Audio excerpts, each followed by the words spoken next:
প্ৰিয় বন্ধু বান্ধৱীসকল Joyjyoti YouTube channel bumper জিকে অসমীয়া ৱৰ্ল্ডলৈ আপোনাক আদৰণি জনালোঁ। পৃথিৱীৰ আটাইতকৈ সুখী দেশ আৰু পৃথিৱীৰ আটাইতকৈ অসুখী বা দুখী দেশৰ নাম কি? শুদ্ধ উত্তৰটো হ'ল বন্ধুসকল, পৃথিৱীৰ আটাইতকৈ সুখী দেশখনৰ নাম হ'ল ফিনলেণ্ড আৰু পৃথিৱীৰ আটাইতকৈ অসুখী দেশখনৰ নাম হ'ল আফগানিস্তান। বৰষুণ হোৱাৰ আগত ময়ূৰে কিয় নাচে? শুদ্ধ উত্তৰটো হ'ল বৰষুণ দি থকাৰ বাবে ময়ূৰে নেনাচে বা নাচি নাপায়। ময়ূৰক সংগীক আকৰ্ষণ কৰিবলৈ নাচে।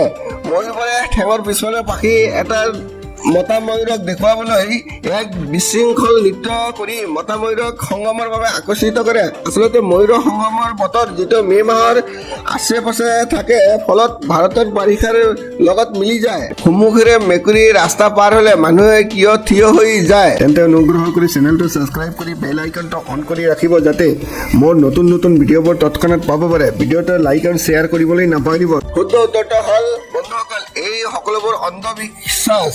এই অন্ধবিশ্বাসৰ উৎপত্তি মিছৰীয়াসকলৰ পৰাই হৈছে, যিসকলে বিশ্বাস কৰিছিল যে কলা মেকুৰী বা মেকুৰী দুষ্ট প্ৰাণী আৰু ইহঁতে দুৰ্ভাগ্য আনে। মানুহে বিশ্বাস কৰে যে যদি মেকুৰী এটাই আপোনাৰ পথ অতিক্ৰম কৰে, তেন্তে আপুনি যোৱাৰ আগতে আন কোনোবাক পাৰ হ'বলৈ দিব লাগে। এইদৰে মেকুৰীয়ে ৰাস্তা পাৰ হ'লে তাৰ পাছত ৰাস্তা পাৰ হোৱা প্ৰথম ব্যক্তিজনৰ সকলো বেয়া ভাগ্য হ'ব আৰু আপোনাৰ একো নহ'ব। এয়া অন্ধবিশ্বাস। আচলতে এইটো আপোনাৰ ভাগ্যৰ লগত কোনো সম্পৰ্ক নাই। ভিডিঅ'টো চোৱাৰ বাবে অশেষ ধন্যবাদ।